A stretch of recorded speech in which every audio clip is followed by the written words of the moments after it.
ito. Ayan, pinormahan na po ni Junjun to kahapon. Oh, dito na yung may walkway na tayo papunta doon para hindi na nagpuputik. Ayan.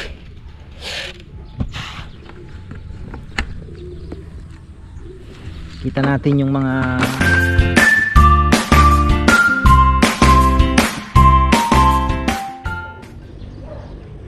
uy, ayan na. Grabe, ang ganda ng panahon ngayon mga ka-farmer. Sobra. Maaga ako nagising na malengke dahil hindi ko iniisip na kahapon ilang kilo lang po ang binili kong pipino, naubos daw, tapos wala na pala kaming sampalok. So medyo ano na, busy kahapon. So napatakbo tayo ng maaga. Shoutout pala kay Brother John Roque. Maaga kong kachat ito, kaibigan kong ito eh. Ayan. Tapos syempre ang ating kaibigan at brother na si Brother Maynard. Brother, pagaling ka. Maraming salamat sa lahat.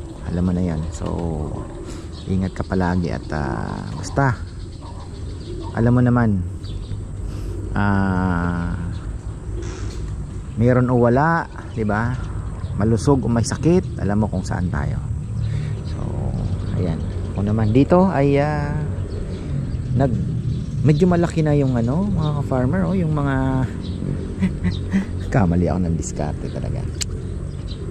Minsan ang inaakala mong ano nagastos pa tayo sa mga net, ano. Pero maganda sana yon kung malakas yung aeration siguro. Medyo siksikan sila eh. Yung aeration siguro ang naging problema natin. Pero kung malakas yung aeration, baka maganang kumain yung ating mga fingerlings. Pero ngayon naandito na po sila. Lagi akong yung ating fry mash. Lagi po akong nagsasabog dito. Tapos ayun na yung mga maliliit. So naandyan, kumakain na sila. Tapos kasama na rin po yung mga ayungin, syempre papakain na natin. Ayan, kumakain po sila sa mga gilid. Tapos itong itong tate, naalala kong may nakausap ako na nagtitilapia. Isa sa mga ayaw niya daw sa tate is marami ang lumulubog. Kasi pag floating pellets, ang pinag-uusapang dapat floating eh. Kasi ang tilapia po, talagang kinakain niyan talaga more on nasa ibabaw. 'Di ba? Surface sila eh. Eater. So, yung iba nakukulog, pero ako naman naniniwala kakainin pa rin naman yung bulati nga na nasa 'di ba? Kinakain nila. Marami ang nalalaglag mga farmer.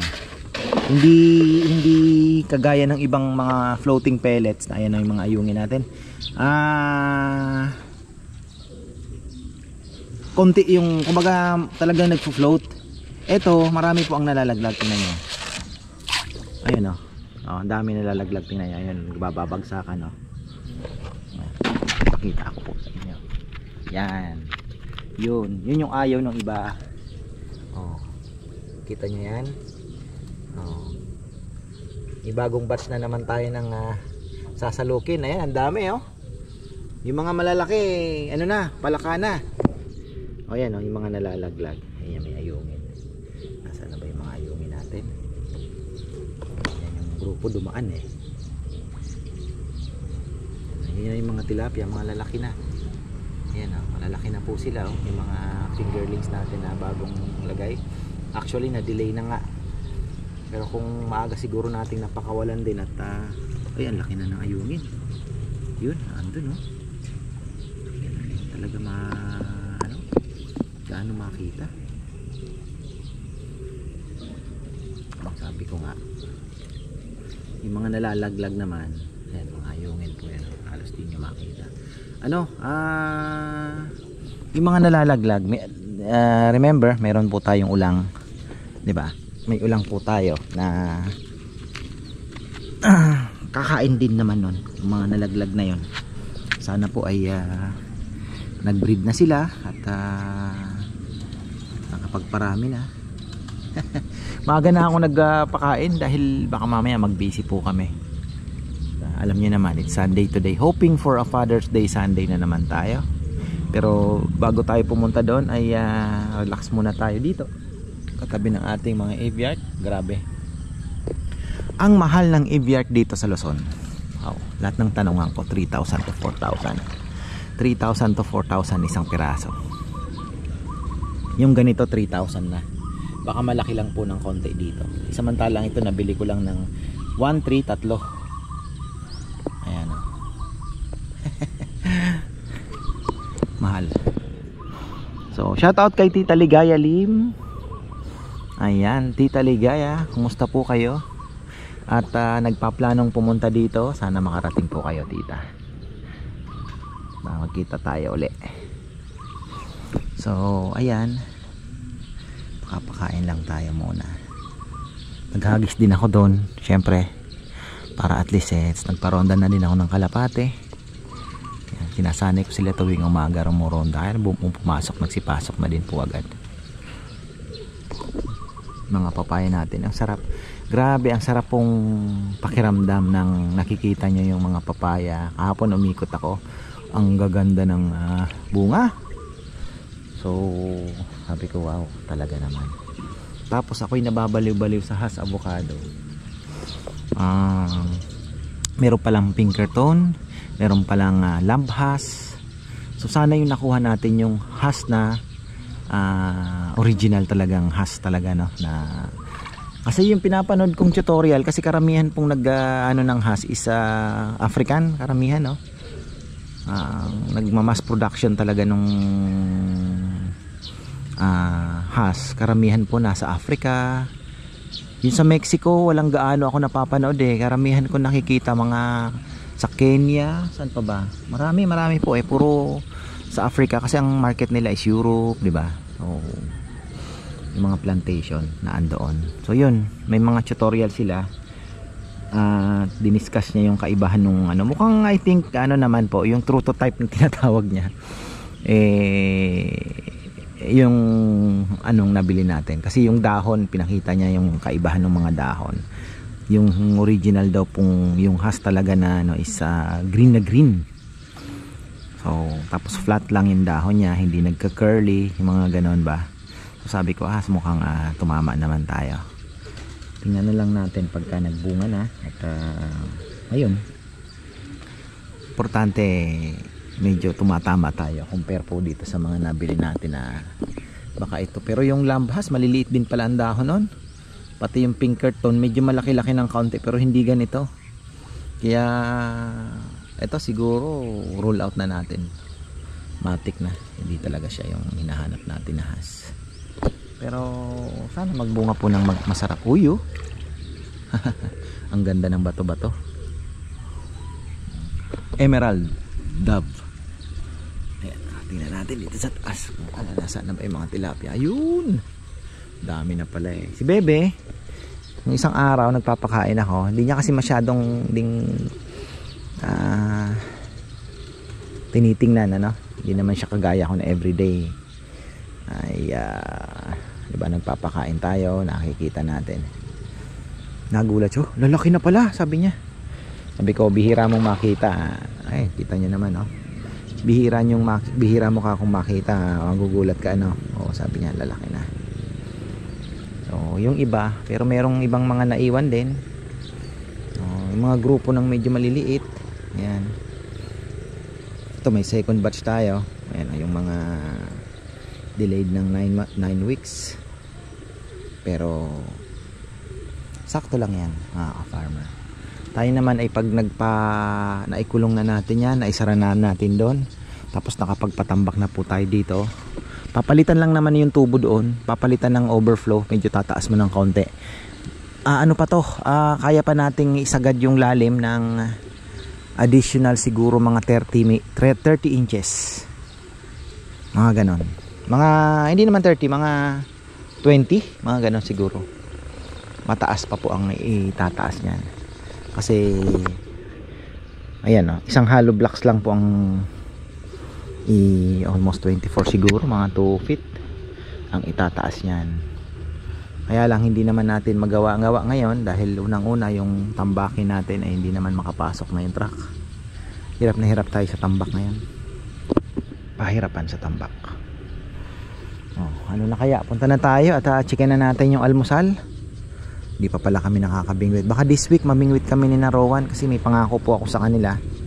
Merong binigay si Ate Sylvia na tsaka si Ate Yoyet na pamingwit sa kanila. So talagang kailangan kong yung promise. At mukhang mamimingwit po kami.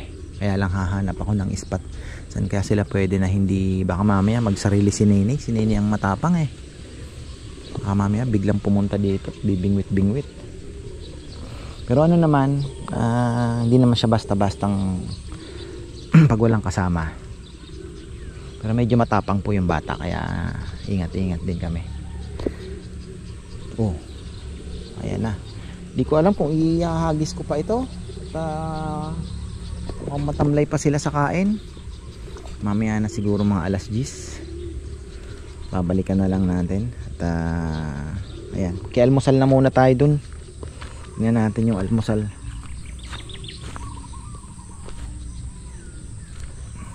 Bukas ay next week ayusin na rin, magtatanim tayo. Shoutout pala kay Ate Marmalyari. Sabi niya, masyado ka ng maraming gulay, magkano ka na lang ng leeks, taniman mo. Tama nga naman, pero gumaganda na yung ating maglalagay na ako ng potassium dito para makuha na nila, kasi mas gusto po nila potassium. Yan yan ang pagkano insecticide mga farmer. Ayan gumagapang na yung uod. Grabe makain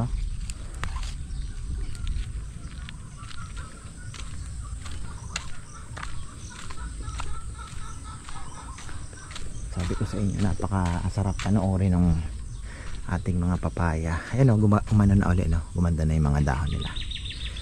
Yan, tingnan nyo, sunod-sunod yan. Sana mabuo din yung mga bulaklak. Suha natin, matagal pa pero malalaki na din di ko lang gaanong napapakita yung laki na. Ayun malaki na din ito. Sana medyo mabigat siya. Pag mabigat po kasi malaman. Eto, ayan. Diba?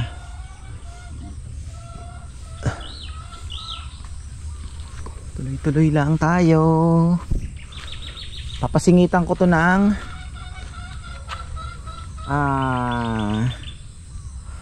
papasingit ko dito sa lugar na to siling panigang. Palagyan natin ang siling panigang yan. Kahit dito kaya lang yung mga sasakyan mga din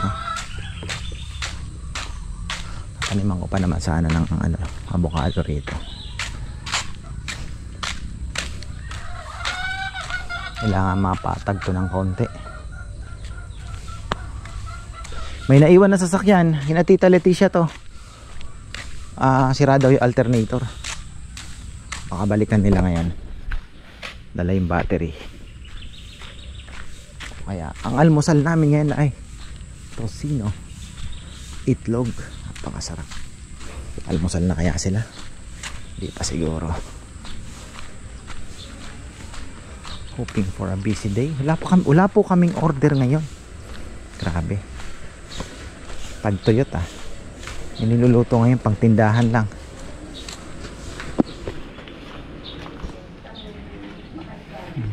Ayan dalawa lang ang umiikot. Tingnan natin tong ginawa pala ni Junjun. Ayan mga farmer. At para makadalawang vlog naman tayo. Ayan, kukunin na ata yung sasakyan. Masyado namang maaga kung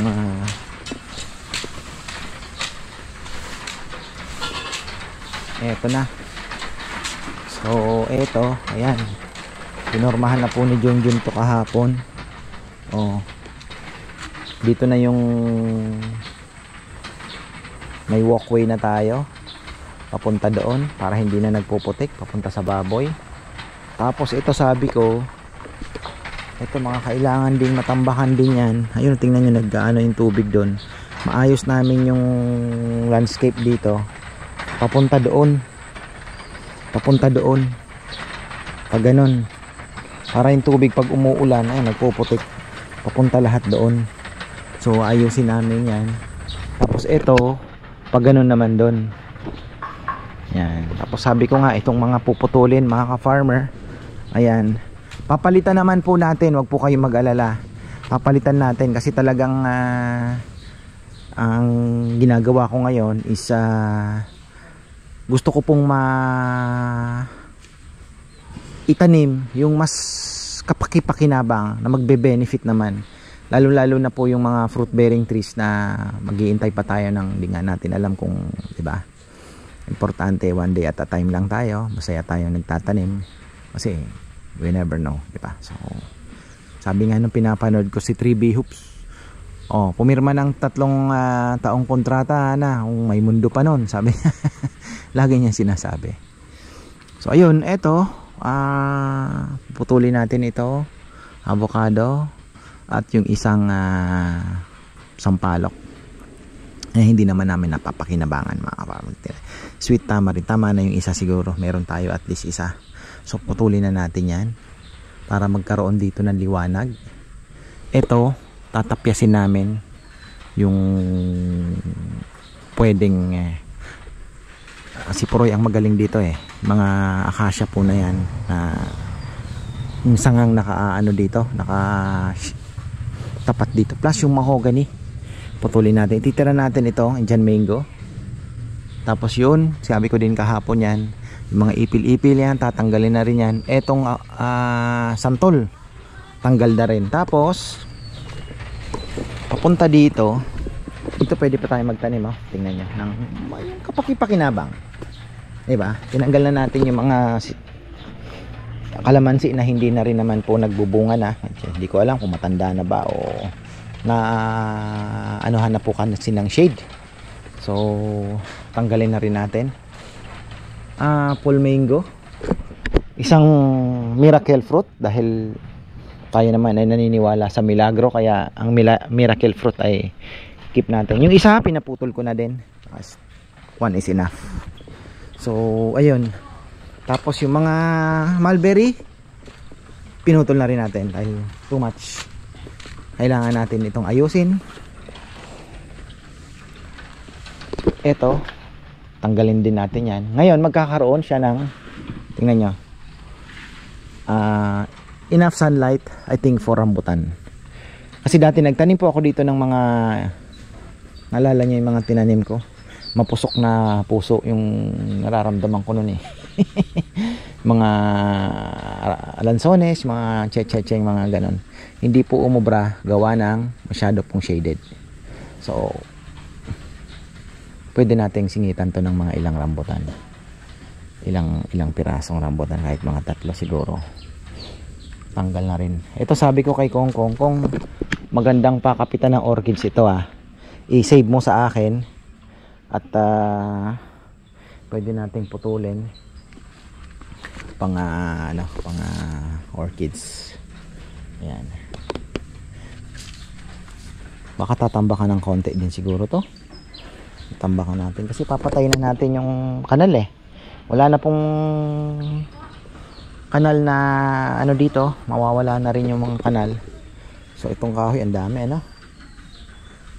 tanggalin na rin po yung kanal. Tulos si Brother John Rocky pala nagpapatubo ng brother, asikasuhin ko bukas, pagpapatubo kita ng mulberry na pwede puno na siguro, yung mga ganyan na kalalaki. Natin, itatanim ko sa'yo. Masyado naman mabigat yun, pwede naman siguro yun yung ganon, medyo siguro mga 24 inches patubuin natin. 3 siguro para at least sigurado. So ayan, maliwalas na, pero papalitan ko. Mayroon akong darating na as usual, avocado. So has mga ka-farmer, ayan, at kay tropa nag-order uli ako. Sabi ko, wala bang mas malaki? Ayun, ako po ay alam nyo na, sabi ko nga, follow your heart, di ba? Kung anong masaya, papasaya sa'yo kung kaya naman. At kung ang misis nyo naman ay mabait, di ba? Kahit bili-bili ka lang ng konting orchids, bili-bili ka ng kaunting ano, wala namang kontra-kontra. Oh, ayan naman. So, ayun po. Bala ko dito siguro. Naisip ko na mga dalawa siguro dito. Tapos doon, papalitan din natin yung mga avocado. Baka yun din. Kasi meron akong darating na 4 pa. Plus yung 3 pang hindi na itatanim doon. So, meron pa tayong 7. Tapos langka, mga ka-farmer. Yung mga langka na nabili natin din. Diba? Sana yung 3 makarecover. Pero I think makaka-recover naman yun. Medyo natanggal lang yung mga dahon. So, meron pa tayong ilan ba? Hindi to naman sa ang gusto naman ng langka, mga farmer, na inita na. So, gusto niya ng full 80% sun siguro. Ang ganda kasi ng klima sa Mindanao. Nakakaingit ang klima doon. Bandang Davao. Alam niyo na, yung mga bandang Kidapawan, yung binablog ni na Sir Manny Piñol. Ang ganda po ng klima. Perfect for farming talaga. Yung klima po nila doon. Perfect for Hass avocado, perfect for langka, durian, lanzones, rambutan, you name it. 'Di ba? Kaya nga fruit basket talaga. Grabe, ang ganda po doon. So, dito naman pinipilit natin kahit papaano makapagtanim din po tayo at hopefully kahit papaano makapagbigay din po ng kaligayahan sa ating mga puso. Dito si Papa Yam, ito mga ka-farmer, si Papa Yam ay nagpaalaga kay Junjun ng crayfish siya, nagpaalaga siya. Sabi ko, Jun, ang daming pwedeng paglagyan ng crayfish kasi matagal ko na pong gusto din mag-alaga ng crayfish. Ito, pwede nating ayusin kako. Pwede tayo maglagay. Ilan bang ano to? Maraming butas to. 10 yata ito pwede tayo mag-alaga ng crayfish dito. So, para naman mabuhay yung lugar, tingnan natin. Baka mamaya may market din, di ba? So, si Papa Yam kasi nagpaalaga at humaling din sa kakapanood ng mga TikTok na yan at nakabili sila ng may mga ng breeder. Tapos meron na pong mga craylings Tapos nakita ko si Marvin Agustin luto ng crayfish O, di ba? May tutorial pa pag-crack Matigas talaga. Subukan natin, mga ka-farmer. Tingnan natin at isa sa mga project natin yan na pwede natin pagkaabalahan dito. Ayan. So, wala namang gastos yun. Walang pakain, halos mga dahon-dahon lang po ang pakain doon. Kaya maganda. Mga dahon-dahon lang. Pero syempre kailangan aralin pa. Diba? So, ayun. Kain na tayo. Ano to? Shanghai? Okay. Free. Maligay lang ni Saan Taan. Yung suki po namin sa lumpia. May Ay, si Amang padala natin ng konting lechon Nahiya ako pag bibili ka ng suha sa kanya. Binibigay. Para may palit suha uli. Okay guys. Yung mga lechonero, pakainin na muna at ang daming ni lechon ng mga yan. Sobrang dami punong-puno ang lechonan. Gutom yan. Mag-SM dose lang dalawa mamaya. Gusto mo nga po, dapat na. Foto tingda, gali ko bisa hindi ala. Mayarte. Lumili na kate. Ganda naman.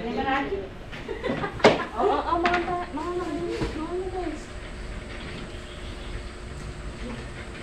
9 meto, boss? 9? Alanganin before 5 nga narinig ko si Poroy pumasok. 4 something ata, sabi ko nako late yung lechon ka ako. Okay, wala pa naman.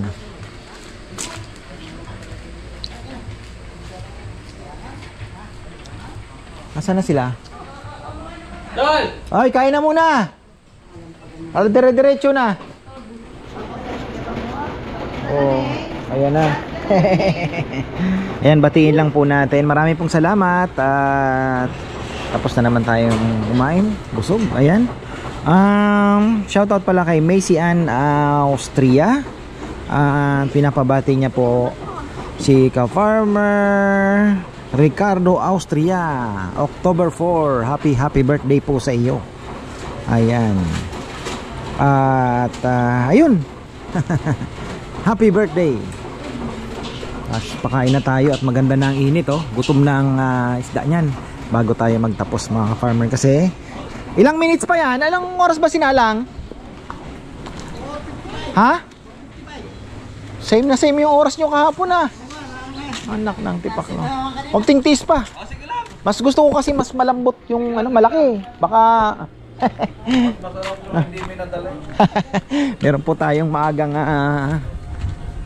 kakain daw kasi galing sila ata ng San Isidro, may hinatid. So ayun, at subscriber natin long time ago, nag for good na po siya from Saudi ata, parang ganon. So nag na siya, nag for good na po siya. Ilang taon na rin naman, kalimutan ko na sino ba kumanta niyan. Ayan, kain tayo, ganda ng, pero mamaya niyan matindi na naman ng thunderstorm, madilim, depende na kung saan babagsak. Ito, naiwan, bagong tanim po ito, eh. Ayun nga, may binunot ako dyan, wala na, hindi na napalitan yan. Yaw. Ito hindi ko maintindihan tong bayabas na to. Ang tagal mahinog, pero ang daming bunga. Oh, has avocado. Dami.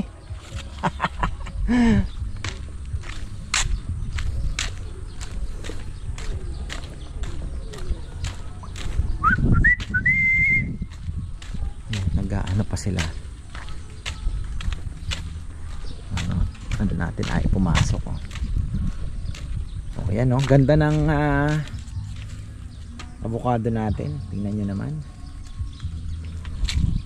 Kaya lang hindi natin kayang variety. Sana yan yung mga malalaki na masarap naman. Ay, kinain din pala nila yung dito tayo maghagis. Okay.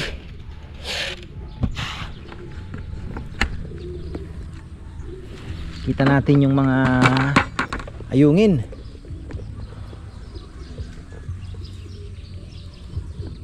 Ba, yan yung mga nalalaglag, kinakain ng maliliit.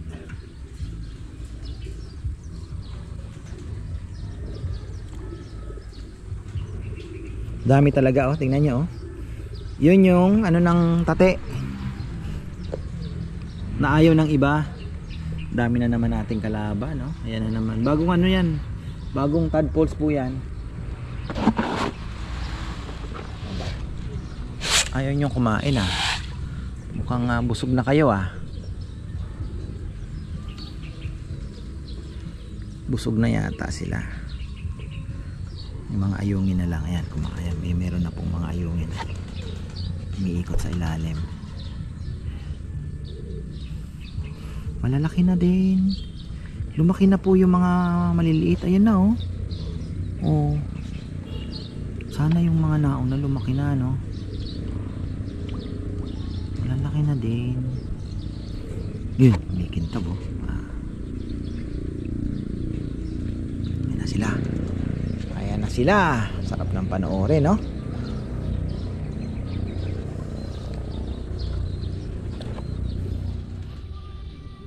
Ayan na, mga ka-farmer, tapusin na natin ang ating video ngayon. At ayan, yung mga plano natin.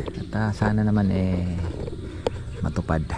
At ayun, punta na tayo at kain na mga ka-farmer. Anong oras na?